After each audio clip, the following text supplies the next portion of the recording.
Nate, I'll tell you when to play that. Good morning. Good morning.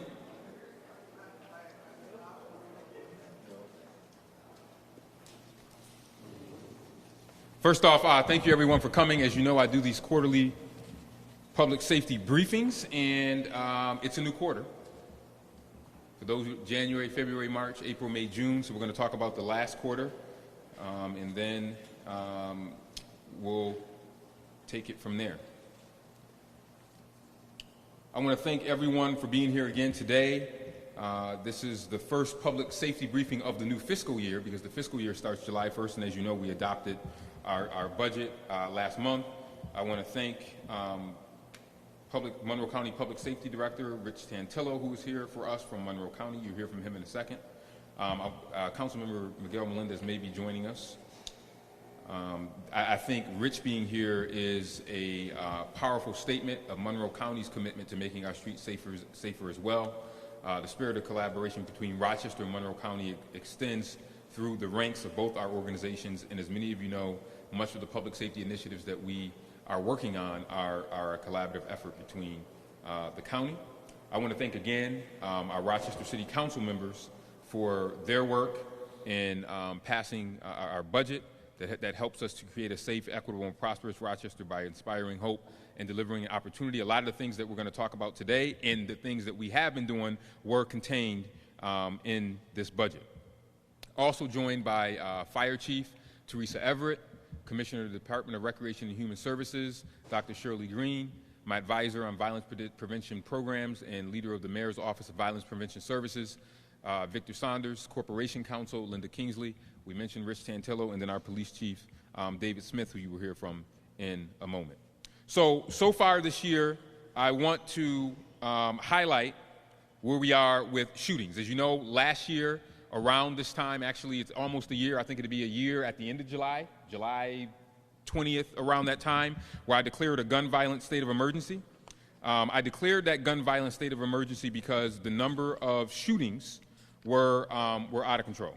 And since that time, as the chief will report in a moment, shootings and homicides are down by double digits. Again, I want to stress that we're not here to celebrate or jump up and down. One shooting is too many. And as you know, on the 4th of July, we had a spate of shootings that took place. But shootings and homicides are down, and you know that is something that we are extremely happy about.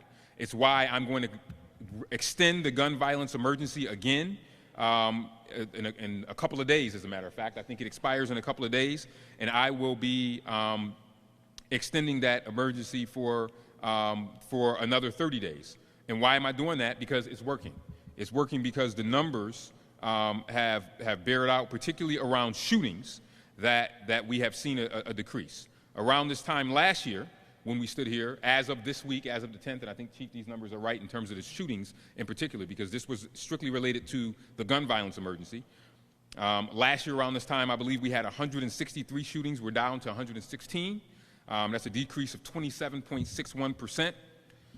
The number of individuals shot last time we were around this standing here last year was almost 200, but we're down to 135. That's down 28.19%. And individuals killed by gun violence, and that's individuals by gun violence, that means shot with a gun, are down 45.16%. Now, earlier in this year, we had a couple of homicides that were related to family members. If you remember, a couple of stabbings, there was a car accident. That added to the homicide numbers. But as it relates specifically to the gun violence emergency, which targeted guns, illegal guns, we've made progress there. Let's put that in the bucket. Now, our main challenge, and our challenge that we continue to have, are these car thefts. Major challenge. This is a challenge across the country. I've been talking to mayors from across the country all weekend, and this is having an impact across the country. For the first time in America since 2008, America saw almost 1 million cars stolen last year. So this trend has been maddening, and it's a problem. The other thing that is a problem, and we've highlighted this time and time again, is the amount of young people that are involved in these car thefts. Too many. And this is becoming a life or death situation. What do I mean by that? When you have individuals that has their cars stolen and they can't make it to a dialysis appointment because their car is not there, that's a problem. There are many people in our community that have diabetes or have kidney issues, and they have to get to a medical appointment and rely on transportation. When a parent can't get to work or on time to pick up their child because their car is stolen, that is a problem. But even more dangerous, this past weekend, when you have little kids who did not take the 5-hour course, first off, we have adults with licenses that have problems driving. So imagine 12, 13, 14-year-olds driving. It increases the danger even more. And I know people personally that have been hit by individuals who are not old enough to operate a motor vehicle, that have hit people, run stop signs, crashed into people's houses, hit other cars, and this is a county-wide issue, which I'm sure Rich will touch on in a moment. So that is an issue that we have to continue to work to get under control. We've seen a trend in stolen cars decline, but not high enough. We know how we got here, but just a reminder, because I know there are short memories. Hyundai and Kia continue to be the vast majority of the cars that are being stolen. The reason why these cars are being stolen is because, I like to remind people, there is these cars between 2011 and usually 2021 did not have the basic immobilizer, which is basically like having 4 legs on a chair. Most cars these days, they have what we call immobilizers. You wouldn't sit on a chair and sit on a chair with 3 legs. But Kia and Hyundai decided in their infinite wisdom to manufacture cars between 2011 and 2021 that did not have immobilizers on them.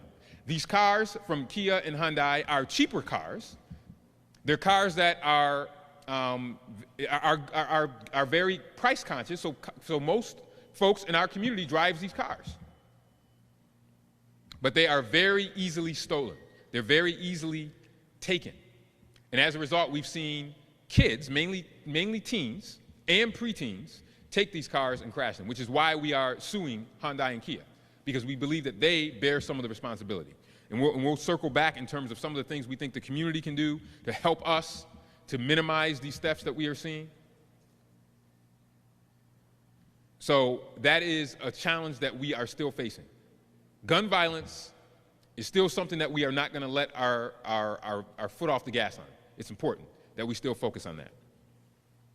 Now, one of the things that we also that I also want to hit on is the summer programs and opportunities that we have. I had a young person ask me the other day, they said, Mayor, you spend so much time talking about some of the problem kids. What about the kids that are doing the right thing? So let me just be clear.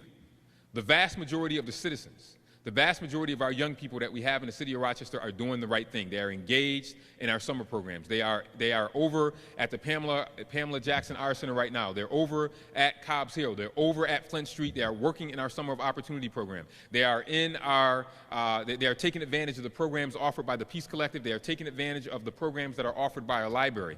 There are tons of programs that are happening, and the vast majority of our young people are involved in them. So it is important for us to make sure that we talk about the young people who aren't on TikTok stealing cars, because the vast majority of them are not. But there is a small portion that are involved, that are wreaking havoc in our community, and we have to make sure that they stop and do that. Again, as it relates to the violence numbers, gratified, not satisfied. It's a tool that we will continue to do. You will see me continue to renew this state of emergency as long as necessary. We know that it works because the numbers are showing that it works, and we will make sure that we continue to do that. I want to also let you know that Linda Kingsley will talk about some of the legal tactics that we are using as it relates to our state of emergency. This has helped us in our suppression strategy, but this has also helped us with our prevention strategies. I'm happy to report that the summer youth and family programming that is underway is making a difference. These expanded hours, which have never taken place before in Rochester, we believe will be very successful. The addition of mental health counselors in our centers. And again, the biggest prevention strategy is youth employment and youth engagement. I have a 12-year-old. I also have an 8-year-old. By the time they get home, they are so tired, they don't have time to get in trouble. And we need to make sure, parents, get your kids involved in as many activities as possible. Take them to the Boys and Girls Club. Drop them off at the Art Center. These activities keep them out of trouble, period. It's one of the best violence reduction tools we have, is our young people being engaged. The Summer of Opportunity program is up and running. Our new paid summer enrichment program for younger kids that are between the ages of, 12 and 14? 12 and 13-year-olds. The summer enrichment program is up and going strong. These are 12 and 13-year-olds. If they are involved in our summer enrichment program, learning about how a job works, they are not out trying to take a Kia or Hyundai. And another thing I'm happy to report is that our decision to increase pay for lifeguards has paid off in spades. We were able to open most of our city pools and Durand Beach this summer because of that decision to increase pay. And a lot of the people taking advantage of that are young people. And at this point, we will continue to monitor that, and we're happy to be on the upper echelon of pay as it relates to the lifeguards. And lifeguards are definitely going to be needed because it's going to be hot the next couple of days. I'm sure we'll be in a cool sweep in the next couple of days. I think it's supposed to be 90 tomorrow, so get ready for that. And this Thursday night, we're going to kick off our highly successful Our Night Out series at the Rochester Community Sports Complex. That will be taking place, again, a way to keep our young people engaged and focused on positive activities. But I also want to point out the Department of Environmental Services under Commissioner Rich Perrin and the Department of Neighborhood and Business Development, headed by Commissioner Dana Miller, are also playing an important role in crime prevention. We are looking at various streets that we need to put temporary speed bumps on, that we need to put different design structures in order to facilitate positive behavior. You can do that through design, and our DAS crew has looked at that. Through my emergency order, I've added speed humps to alter traffic patterns in some of the most dangerous street segments, and we will continue to do that. The emergency order gives me the ability to do that, and their teams are playing a big role in building neighborhood pride. The operation team has had several mini-suites planned for the summer, and our forestry crews continue to add more street trees to close the tree disparity of urban forests. All of this is related to our public safety efforts. And then I also want to remind people of our National Night Out. It's the first Tuesday, August 1st this year, and our local neighborhood leaders are supported by the Neighborhood and Business Development team for this. Code inspectors, the number that we've added, which are also in this budget, we added it last year's budget, this year's budget, they are also out inspecting to make sure that we are keeping our lots clean and litter-free. And on our intervention front, our Office of Violence Prevention Services is making great progress, as is the Persons in Crisis team. And Pathways to Peace has had several planned outreach events for the summer. The media has gotten information on those, including a basketball tournament this Saturday. That's happening this Saturday. And also the Peace Barbecues and a book bag giveaway.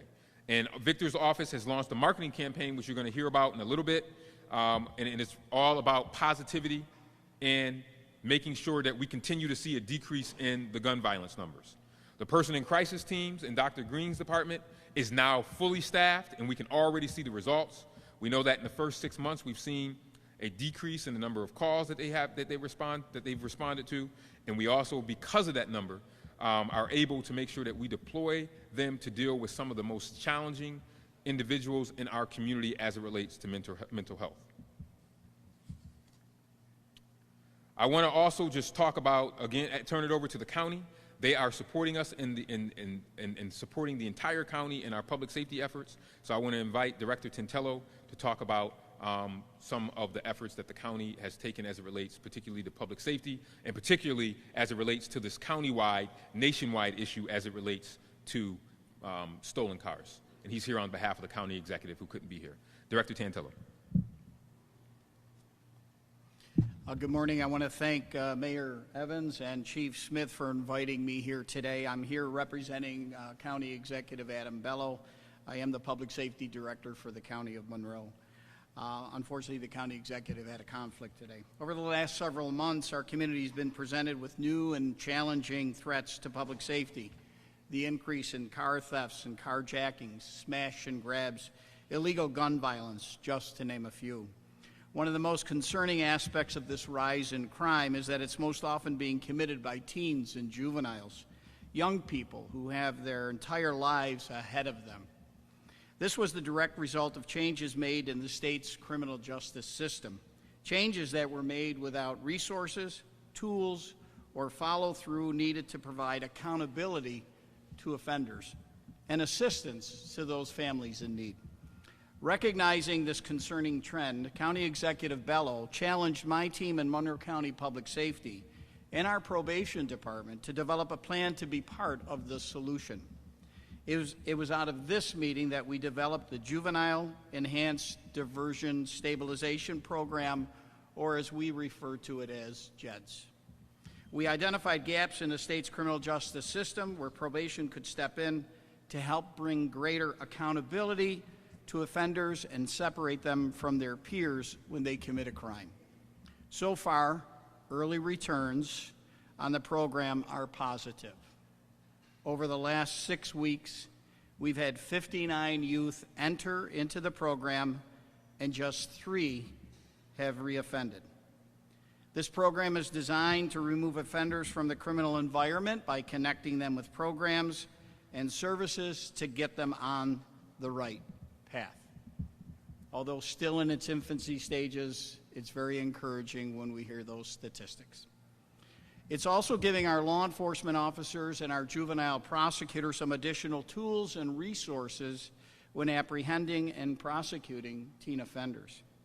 The state criminal justice reforms were designed to protect a segment of the juvenile and youth offenders from having to go to jail, but what it didn't do is give us an alternative to hold dangerous teens accountable.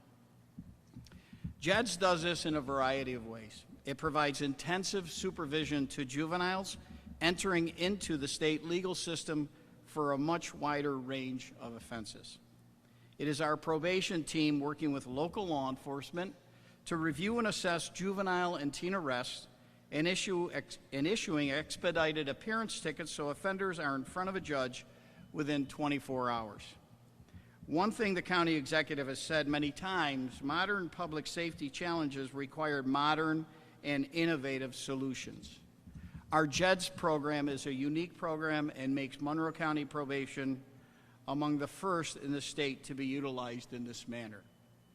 And I would just like to add that in most instances when we're dealing with these young offenders and their families are appreciative of the effort to get these children, youngsters, back on the right path.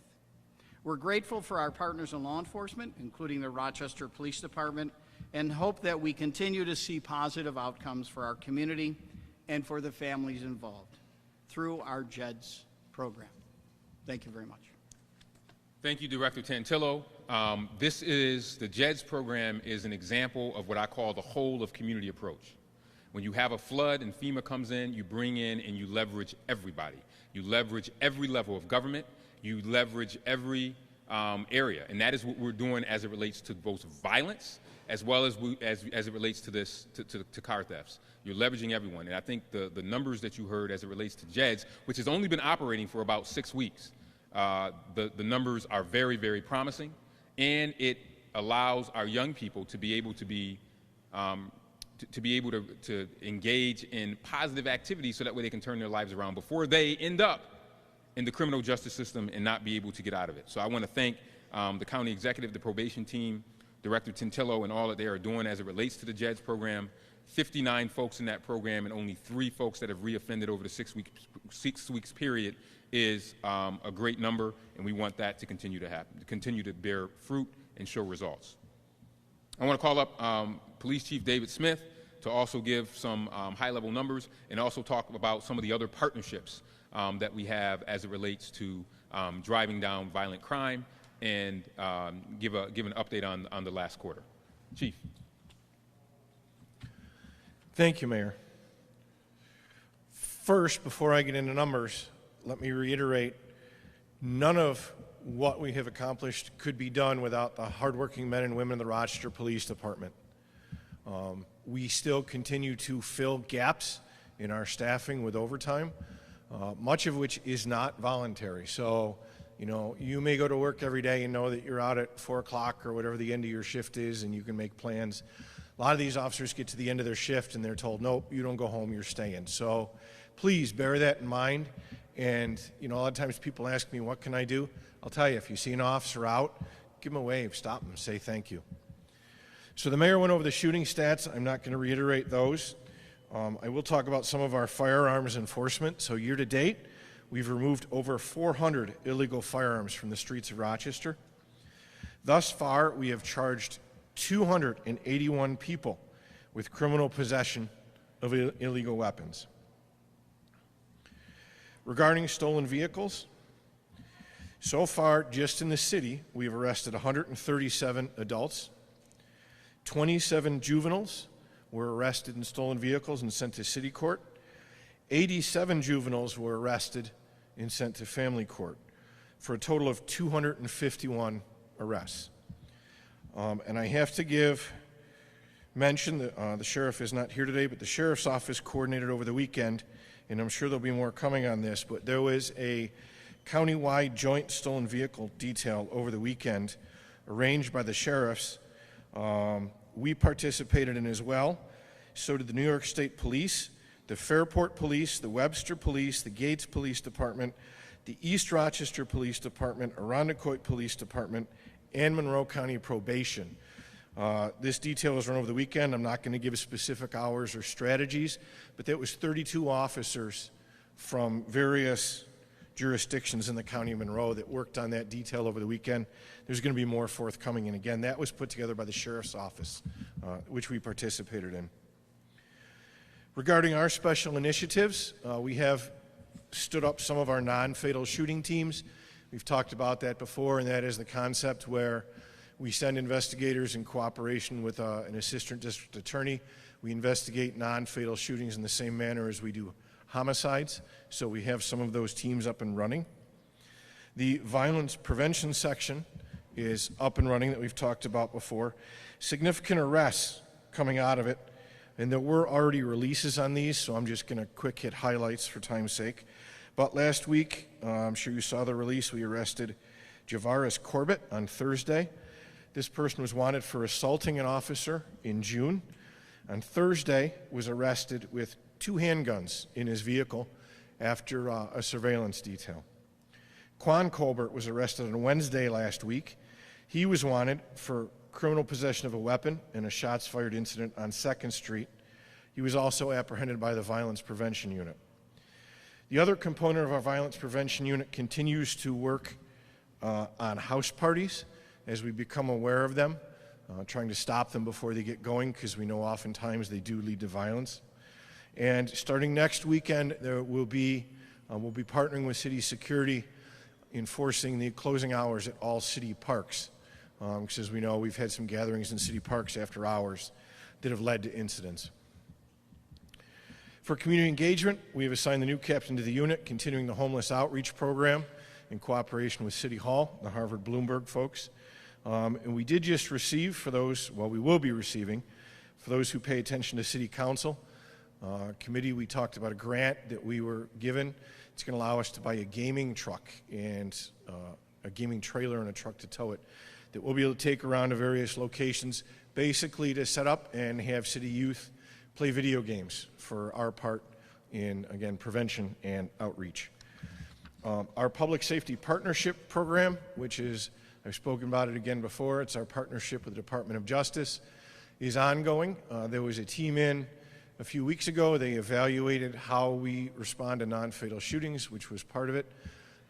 We also had a team in evaluating our community outreach program for us.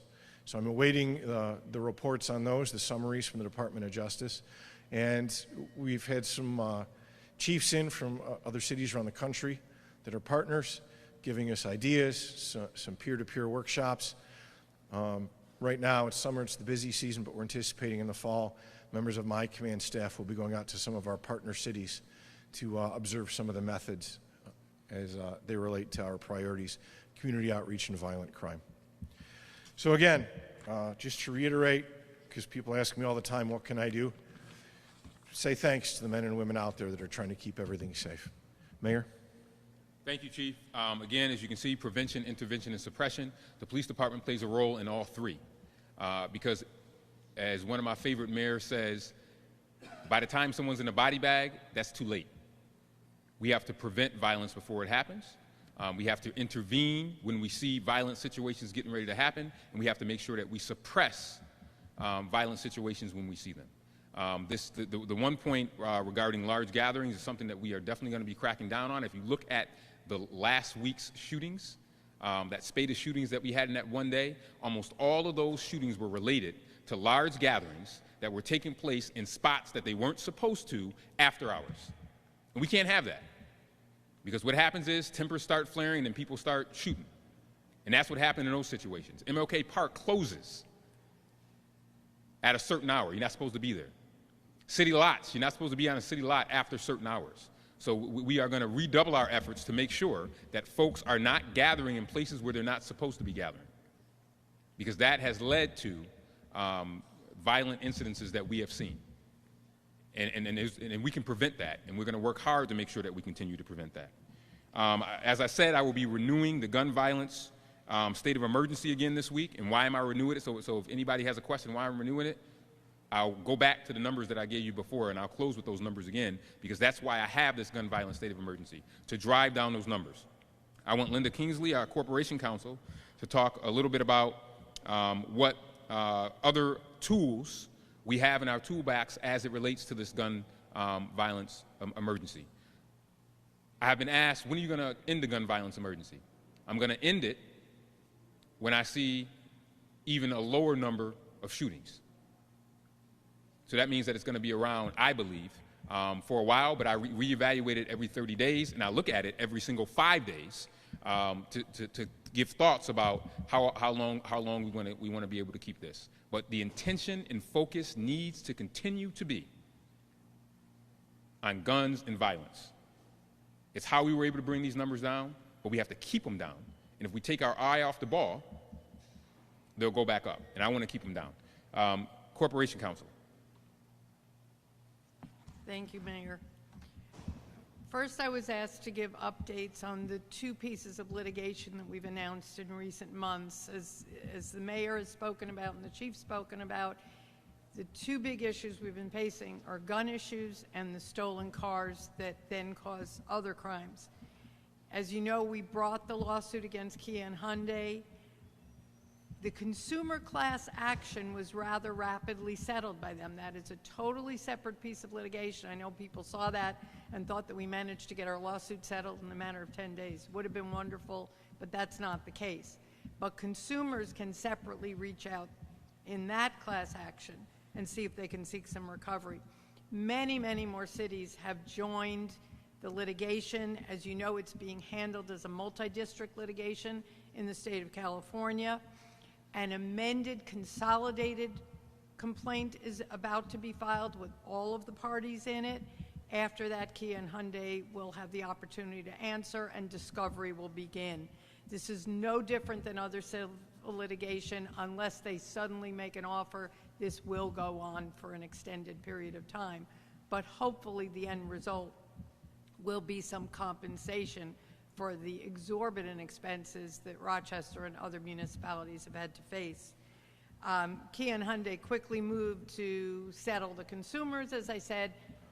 Obviously, this one is going to be very expensive for them, and they are not at this point giving any indication that they're looking to quickly settle it. One of the things we're seeking to recover is all of our overtime police costs that we have put into this, which obviously are exorbitant.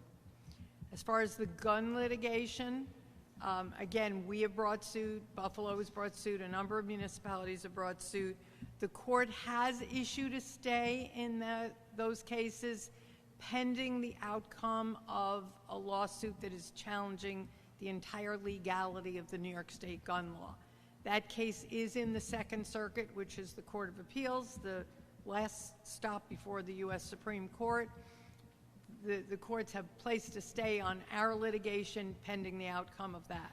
So right now we're in a wait-and-see process. Once that gets going, again, once that's decided, then we'll move forward with our litigation. As far as other general public safety, as the mayor has said, we continue to renew the gun violence state of emergency. Just as a reminder of what that does, the executive law, New York State executive law, gives mayors the ability to declare a state of emergency Traditionally, these were used for things like earthquakes and tornadoes and hurricanes and snowstorms, but are now being used for this type of situation. It allows the closure of places of gathering and public assembly. It allows the closure of streets to pedestrians and or vehicles. It allows curfews. It allows limitations on group gatherings in public places. It allows us to do things like turn two-way streets into one-way streets if we suddenly need to.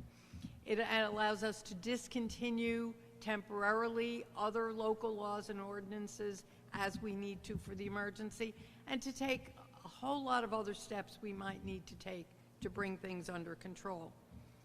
The reason we renew it, among others, is the very existence of the state of emergency gives a lot of clubs and establishments pause when they question whether they should go out on a limb and do something, because they know we can move at the speed of light, as opposed to having to, on a Saturday night at 2 a.m., I call the mayor, I ask him to declare a state of emergency, I get him to sign it, then we get to the chief.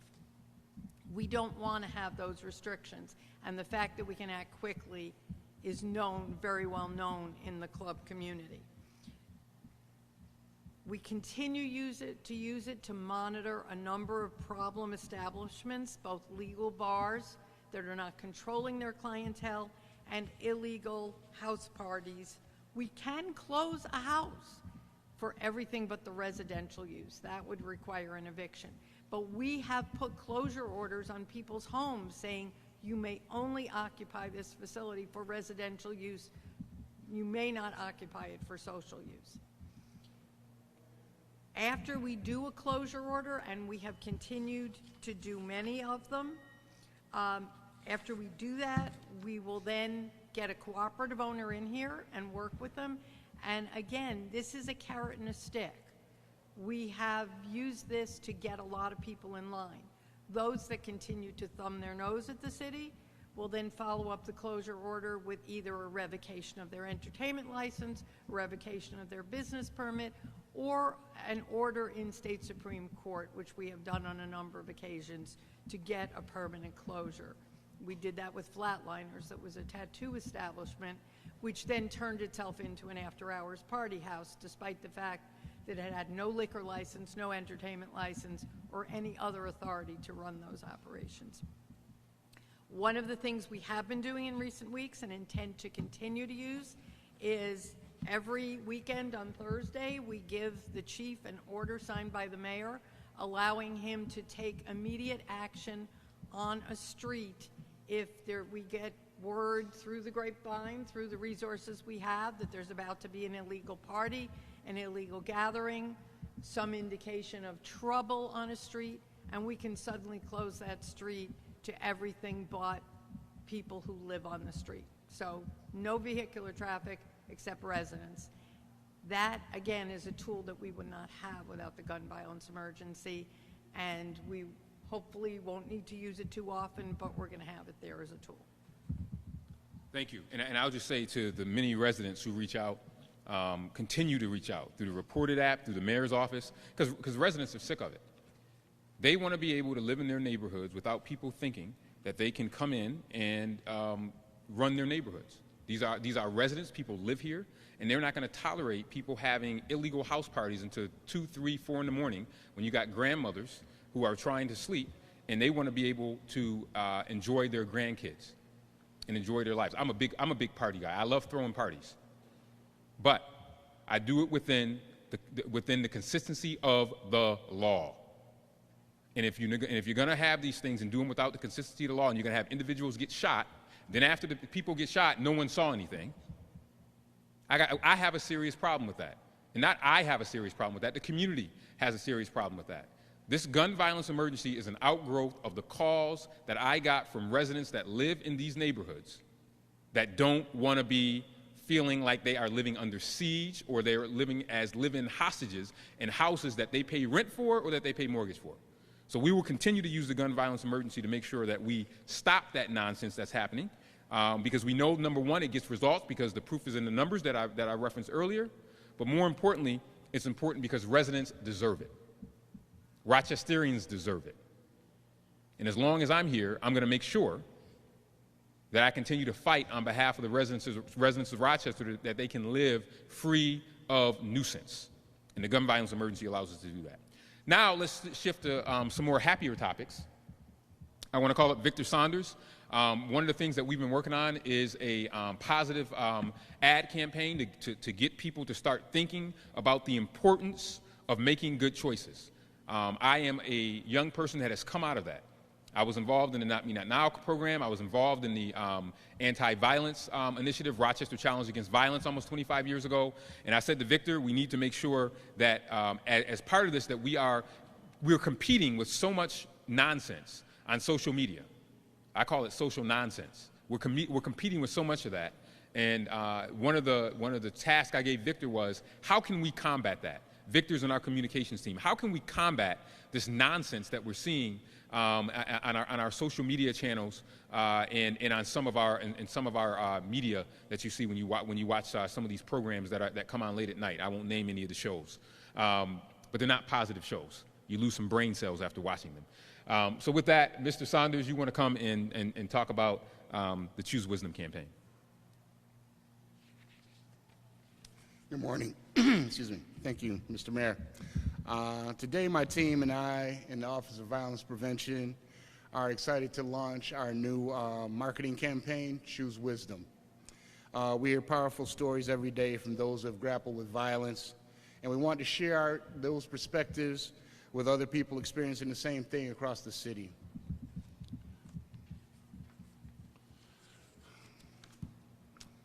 You know, many people think they're alone in the experiences that they're having within the city, but we want them to know that there are people who understand where they are, where they're coming from, and there are answers for some of those questions.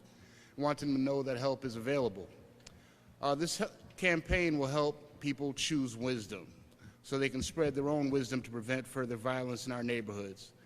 And not only choose wisdom, for those of us in our mentorship capacity, have to share the wisdom we have with the young people in need as well.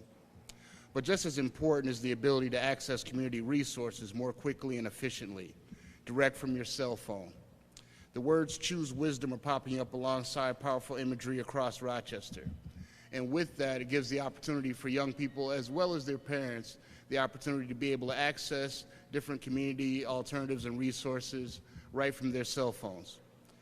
Those messages direct people to our continually updated website, rockovp.com, which captures and shares the voices of Rochesterians who have experienced violence on some level to raise awareness of resources that are available through OVP. You will see these lists upgraded on a daily basis, adding more resources and alternatives to be made available to community. The current centerpiece of the website is a 3-minute short film created by Shabaka Mu-Asur, who is well known for his documentary Young Black Male, and encourages them to get involved to help others. Shabaka will continue working with my team and me to capture and share additional voices, stories, and resources. Community leader Aman Ta is also providing consultation on the campaign. As the mayor stated, we had to find our messaging, our positive messaging and raising of consciousness for individuals within the community that are bombarded by negative messaging. Shabaka and Aman are here with us today, and I'm very grateful for the support they are providing our office and our community to get these powerful messages out into the open. I want to thank you both very much for your support and helping people of Rochester choose wisdom. Thank you. And I want to thank Shabaka and Aman again. They understand, and we're going to play this video in 1 second, but they understand the power of thought, the power of what you put into young people.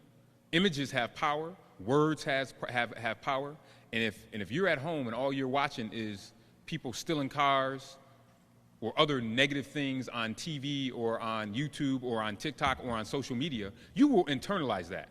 So how can we counterbalance what they are seeing? And I think this video project, this marketing campaign that you see, I hope that this will be as powerful as This Is Your Brain on Drugs. I saw that almost 30 years ago, and that still stuck with me. And I hope that this will stick with many young people and adults in the community to choose wisdom over violence. So if we can hit that video and play it, that'd be great.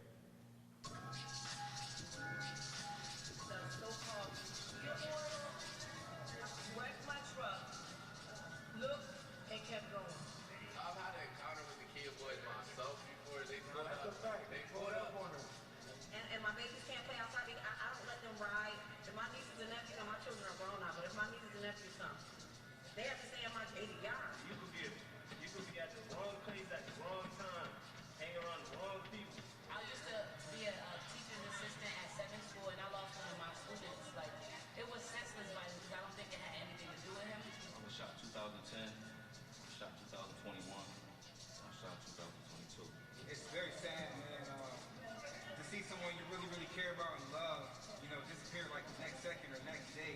It is our business because we are a community. So anything that happens in this community, it's all of our business. In '05, I was a victim of, I got shot in the stomach. In 2011, I was actually in a club and ended up getting cut. I never been close to death a couple times, I think. But I'm still here, as y'all can see, healthy breathing. That's a blessing. A lot of people really don't know themselves. And this is a direct result of the black-on-black violence. You see what I'm saying? Because if I knew you was my brother, I wouldn't try to cause you harm. I just recently graduated from the Advanced Peace Program. That was a great experience. Like, a lot of more people need to be involved in that. Need to get the opportunity, the chances, and the resources that I received. What the Elders Group is, it's a mentoring group for men and women, for young folks who struggle with making better choices in their lifetime. I feel like it should be more of a love down, love up thing when it comes to like if it ever gets to that scenario. I just feel like less violence and more understanding towards people's hearts and minds. Spread more love. That word love need to be shared in a household more often than what it is now. You hear more love on the streets than you hear their mother telling their kids or whatever they love them at in the household. I used to be part of Pathways of Peace. Going in neighborhoods, where a lot of violence is happening, and creating relationships and rapport with the individuals there. I want all the kids to know, man, follow your dream. And if your dream turns into something else, push forward. Try to learn something every day.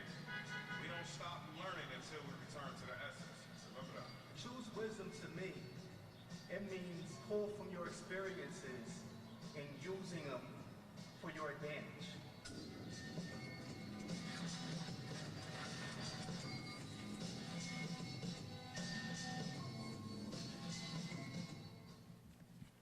So again, I want to thank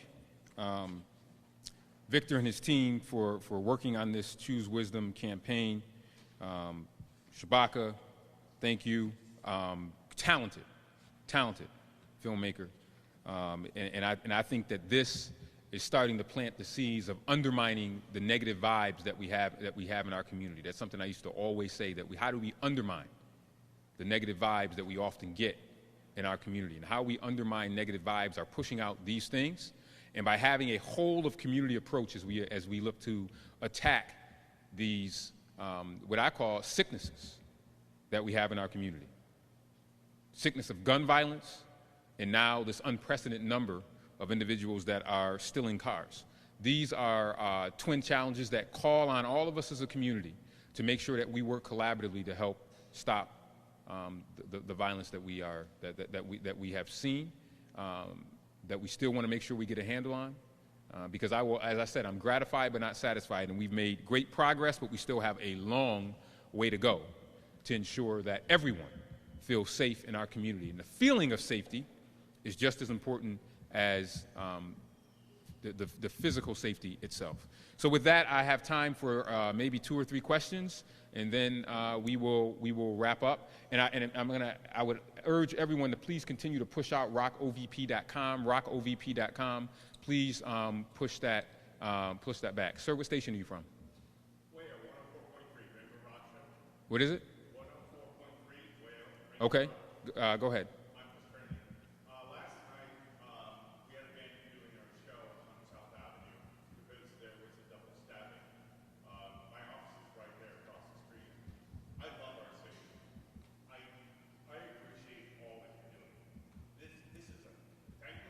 It is. Now, what's your question? The question. Yeah. When I went there today to see the blood that's still on the sidewalk, and I remember 7 days ago on June 27th, there was a mental health arrest. A gentleman was going to try to kill himself, and there was 7 police cars, 4 fire trucks. It was the same person that was involved in this double stabbing yesterday. So Yeah. the question is, what are you getting in support from the mental health community Yeah. when somebody's MNJ? Yeah, great question. Great question. So the question was about a double stabbing that happened on South Avenue. And if anyone heard this in the news, these were 2 individuals that were having an argument with each other, and they stabbed each other. And the question was, how is our mental health system playing a role in this when you have individuals that are involved with mental health issues and there's a revolving door? I think that it is one of the top issues that we have in our country right now. We have far too many individuals who go into a mental health crisis, and they are held for 24 hours or less. There have been cases where people have gone for mental health help and have been held for 3 hours and then released back out, and then something bad happens to them. We have to reform.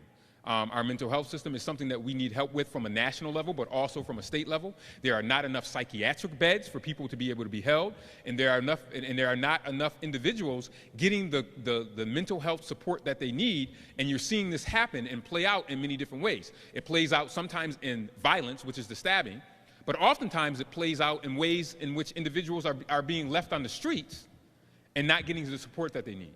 So what we need is for expanded mental health beds. We need hospitals and also other industries to have more mental health beds, and we need people to be held longer than 3 or 4 hours. Because the end result is exactly what you just referenced, an individual stabbing or getting stabbed because maybe they didn't get that mental health support that they need. And that's something that the city definitely doesn't do. We don't control mental health services. It's something that the county executive has been beating this drum for a long time. At the state and federal level, we need more dollars for mental health beds, but we need more mental health beds for people to be able to get the support that they need, so that way it does not become this revolving door where they're constantly coming out. Berkeley. When a young person is caught in a stolen car or stealing a car, and they go to the city court, I think your office meets with them and talks with them. That's the plan. Right. I'm wondering if you had an opportunity to talk to some of these teenagers who have done it. Well, my street outreach team, Pathways to Peace, as well as other resources within our office, has an opportunity and have had an opportunity to talk to these young people. Within the last month and a half, my former director of Pathways to Peace and his team were able to do an event in collaboration with Center for Youth and other community members in order to address some of these individuals that had previously gone through the family court system as it related to stolen cars. And we are addressing those issues. We are continuing to partner not only with the county, family court, and otherwise to try and offer case management services specific to families and young people that are coming through the system, understanding that some of the resources that are being made available to them might not have been something they found out about as quickly as they could have, which with Rocco VP will allow parents as well as young people to be able to access those services a lot quicker. Here's my question. Yeah. I'm wondering if you asked these teenagers why they're doing this, and what do they say? What I've been getting back from individuals that have sat down and spent time with some of these teenagers is boredom. I've had some kids just say, listen, it's something to do. You know, it varies. But by the same token, being able to have the information necessary to be able to find something else to do with yourself or making the choice to do those different things is going to be what changes the behavior. So, you know, whatever your reasoning is for being in a stolen vehicle, we do have alternatives and resources within the community if you choose to use them. Just for the mayor, you talked a lot about closures of parks and, you know, making sure people aren't having after-hour parties that get out of control. But I mean, we all know 17, 18-year-old, 19-year-old that's going to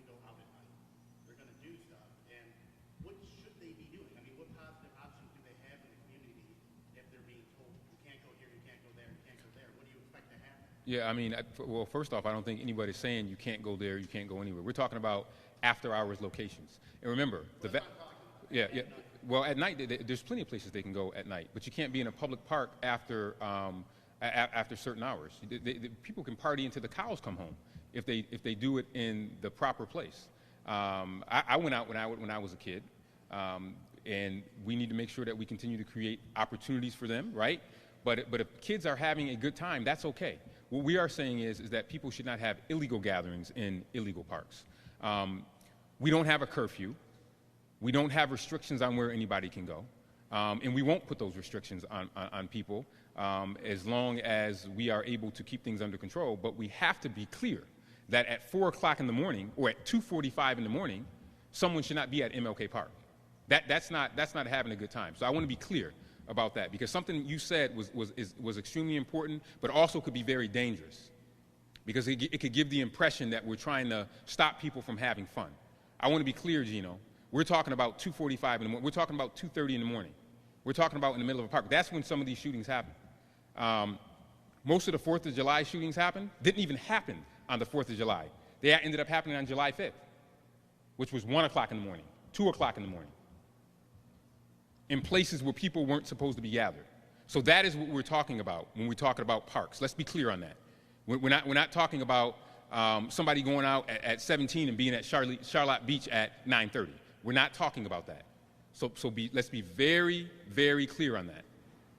Because I think that if it's misconstrued, it definitely can be picked up. Oh, they're trying to shut down all parties. No, we're not trying to do that. We want people to party till the cows come home, because they're having a good time. They're not in trouble. But we're talking about when you have gatherings after hours, after many people have been drinking, in public spaces where they're not supposed to be, where crowds gather and start having beefs. That's what we're talking about. MLK Park closes at, what is it? 10 o'clock. Okay, we had people there at 12:30. 12:30, way after the park was closed. Next question? Yes.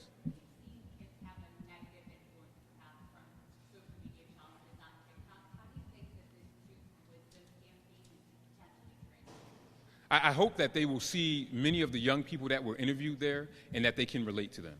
One of the things I learned, although I think that I'm still young, is that young people are very, very powerful influencers. They listen to what their friends tell them. And and what I've heard from some of the people who have stolen cars, or people who have talking to folks that have stolen cars, is that it was a peer that got them involved in that. Some of them are young ladies, and the guys want to be cool. Hey, I got this car, come. So how do you undermine that with positive peer pressure? It's very important. Peer teachers, peer educators, they are some of the most powerful people we have in our community, because they are able to connect with their connect with other young people because they are around the same age. And I think that is extremely, extremely powerful. So I hope them hearing the voices of some of the young folks that are talking here, that they will be able to relate to that person. Because if I go back to my 16-year-old self, I see some of my friends that when I was 15 or 16 years old in that video. And I know that the influence I had on them and the influence that they had on me. So I hope that it has that ability. The other thing I like about the Choose Wisdom campaign is that it also has adults talking about how it affected them and their family. Once you hear about how a stolen car or something affects you, I hope that people would think twice. If somebody misses a dialysis appointment, that has a major effect on their life, on their health, and their overall family. Or if they run a stop sign and crash into an innocent victim who's just trying to get home to be able to put dinner on the table, that makes people think differently. So I hope that this campaign will take off and get people to choose wisdom. But more importantly, I want you to also notice that this campaign does not start with a deficit approach. If you look at the imaging here, a lion is wise.